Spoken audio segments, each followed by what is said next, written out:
औज़ुबिल्लाहि मिनश्शैतानिर्रजीम बिस्मिल्लाहिर्रहमानिर्रहीम। हिजामा सीखिए का तीसरा सबक इल्मुल हिजामा में जल्द यानी स्किन का किरदार हमारा आज का मौजू है और ये इस सिलसिले का तीसरा सबक है। तो दोस्तों, हिजामा के अमल में जल्द का किरदार निहायत अहम है। सबसे पहले हम जल्द की तारीफ पढ़ लेते हैं। जल्द एक गिलाफ की मानद हमारे जिस्म के इर्द गिर्द लिपटी हुई है, जो जहां खूबसूरती के अलावा बेहद अहम किरदार की हामिल है। हिजामा के अमल में जल्द का किरदार बेहद अहम है। उसकी वजह यह है कि हिजामा का सारा अमल यानी कप कट फासिद मादों का अखराज जो है वो चूँकि जल्द के थ्रू ही होता है, इसलिए एक हिजामा मुआलिज के लिए जल्द के मिजाज को, उसके किरदार को और उसके काम को समझना उसके लिए बेहद ज़रूरी है। तो हम सबसे पहले जल्द की माहियत पढ़ लेते हैं कि जल्द की माहियत क्या है।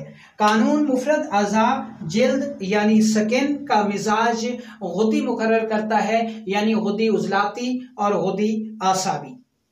जल्द दर हकीकत छोटे छोटे गुदूद जाज़बा और गुदूद नाकला के मुरक्कब का नाम है, जिनके ज़रिए कुदरत ने जज़ब और अखराज के अफ़आल रखे हैं, जो बाहर से ऑक्सीजन को जज़ब करके खून में दाखिल करते हैं और जिस्म के अंदर से पसीना और कार्बन डाइऑक्साइड को बाहर खारिज करते हैं। साइंसी तहकीक के मुताबिक एक जवान आदमी के बदन से 650 ग्राम फुजलात यानी फासिद मादे, कार्बन डाइऑक्साइड वगैरह हमारे जिस्म से खारिज होते हैं और 350 ग्राम के करीब बाहर से पानी और ऑक्सीजन हमारे जिस्म के अंदर जाता है। जल्द की साख्त को अगर देखें तो जल्द की साख्त और बनावट जो है, इसमें 2 पर्दे पाए जाते हैं। ठीक है, अब ये 2 पर्दे गुदुद के जो है हिसाब से ताल्लुक रखते हैं। इनमें एक को जो है वो बलाई पर्दा कहा जाता है, जो कि बाहर की तरफ होता है, और दूसरे को अंदरूनी तबक कहा जाता है, जो कि अंदर जिस्म से मिला हुआ होता है। तो अब हमें मालूम हो गया कि हमारी जो जल्द है वो 2 पर्दों पर मुश्तमिल है। नंबर 1 बैरूनी पर्दा, इसको जो है एपिडर्मिस भी कहते हैं, और अंदरूनी तबक जिसको एंडोडर्मस भी कहा जाता है। तो अब हम कानून मुफरद अज़ा के मुताबिक देखते हैं कि ये जो बलाई पर्दा है ये गुदूद नाकला का मिजाज रखता है और ये सींग नुमा है, नालीदार है, और जो अंदरूनी तबक है जल्द का ये गुदूद जाज़बा से ताल्लुक़ रखता है, ठीक है, और बग़ैर नाली के। तो दोस्तों, अब यहाँ तक आपको उम्मीद है कि इसकी समझ आ गई होगी। तो अब हम सबसे पहले बैरूनी तबक को पढ़ते हैं, जल्द का बैरूनी हिस्सा। ठीक है दोस्तों, हमारी जो जल्द है यानी स्किन की ये साख्त सींग नुमा है, यानी बैरूनी हिस्सा सींग नुमा है, नाली नुमा है। ठीक है, ये हमारे जिस्म का जो है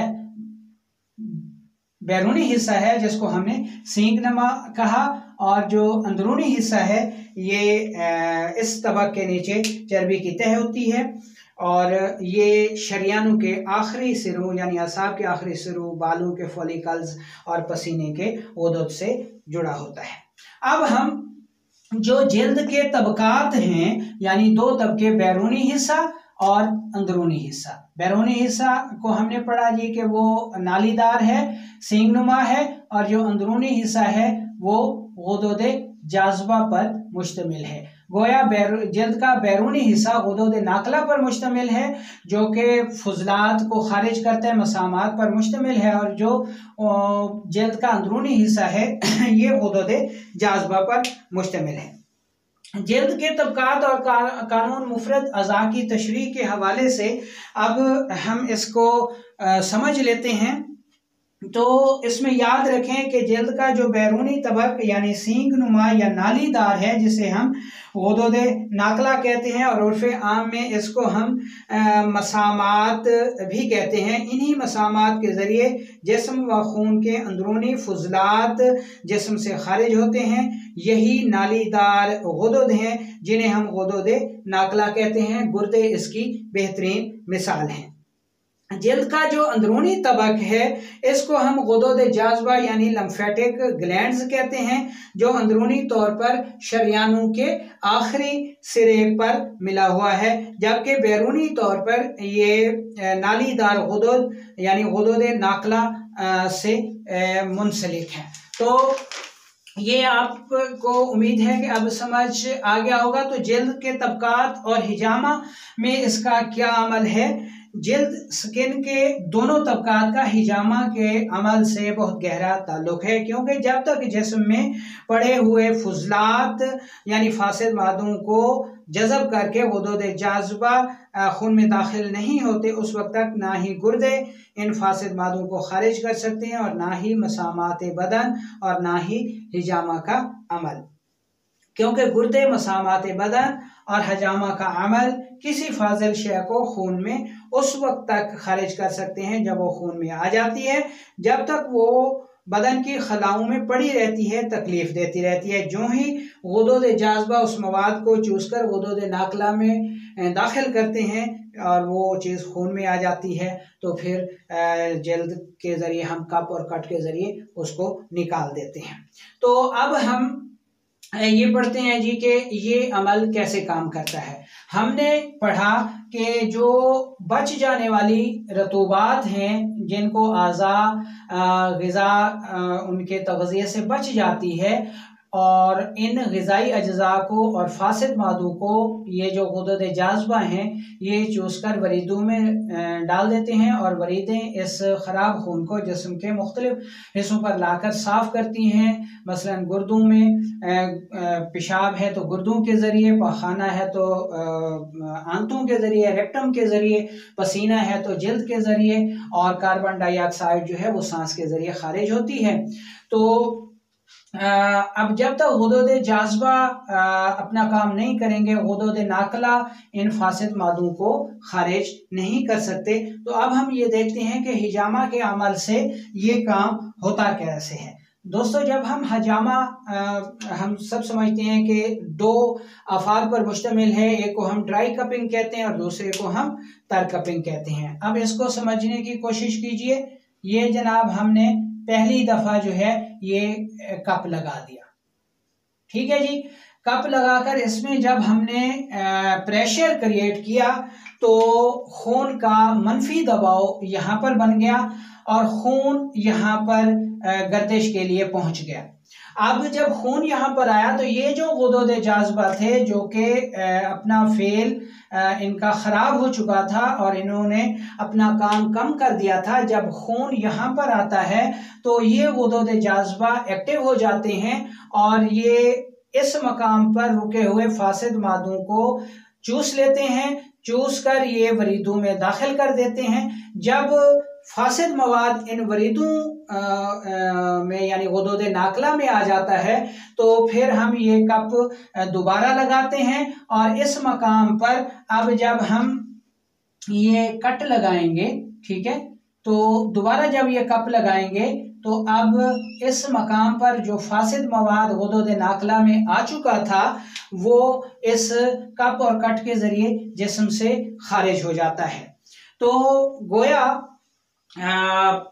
हिजामा के ज़रिए जो फासिद मवाद हम निकालते हैं वो बिल्कुल पसीना के अमल से जो है वो जिस्म से खारिज होता है। हमारा काम ये है कि हम कप और कट के ज़रिए ये जो मसामात होते हैं इनको थोड़ा सा फराग कर देते हैं, खुला कर देते हैं, जिसके ज़रिए जिस्म में रुका हुआ जो फासिद मवाद होता है वो जिस्म से खारिज हो जाता है।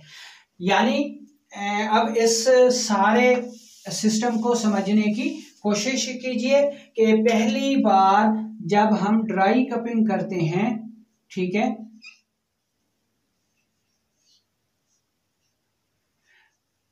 ड्राई कपिंग में ये जो गुदोद जाज़बा हैं, मसासा हैं, चूसने वाली गिल्टियां हैं, गुदोद जाज़बा तेज होकर फासिद मवाद को गुदोद नाकला में मुंतकिल कर देते हैं।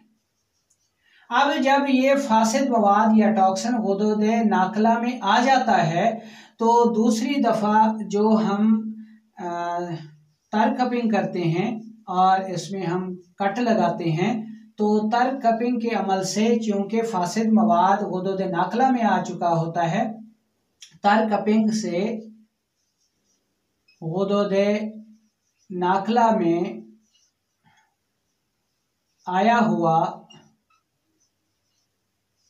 फासिद मवाद कफ और कट के अमल से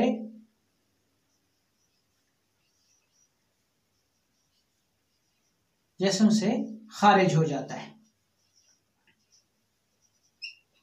गोया ड्राई कपिंग से गुदोद जाज़बा तेज होते हैं और तर कपिंग से गुदोद नाकला में आया हुआ फासिद मवाद जिस्म यानी जल्द के जरिए जिस्म से खारिज हो जाता है। तो इसमें एक बात याद रखें कि जब तक गुदोद जाज़बा फासिद मवाद को चूस कर गुदोद नाकला में मुंतकिल नहीं करेंगे, उस वक्त तक ना ही गुर्दे इस फासिद मवाद को खारिज कर सकते हैं, ना ही ये फासिद मवाद बराज के ज़रिए यानी पखाना के ज़रिए खारिज हो सकेगा, और ना ही ये फासिद मवाद जल्द के मसामात के ज़रिए खारिज हो सकेगा, और ना ही ये फासिद मवाद कार्बन डाइऑक्साइड यानी सांस के ज़रिए खारिज हो सकेगा। तो फासिद मवाद के अखराज के लिए ज़रूरी है कि गुदोद जाज़बा यानी लिम्फेटिक ग्लैंड उस फासिद मवाद को चूस कर वरीदों में यानी गुदोद नाकला में मुंतकिल कर दें, जिसको हम तर कपिंग के ज़रिए गुदोद नाकला से बज़रिया कफ और कट जिस्म से खारिज कर दें। तो दोस्तों, उम्मीद है कि आपको आज का ये हिस्सा पसंद आया होगा। अगले हिस्से में हम इंशाअल्लाह नेगेटिव प्रेशर यानी मनफी प्रेशर से क्या मुराद है और उसका मैकेनिज़्म क्या है उस पर बात करेंगे। वालेकुम अस्सलाम व रहमतुल्लाहि व बरकातुहू।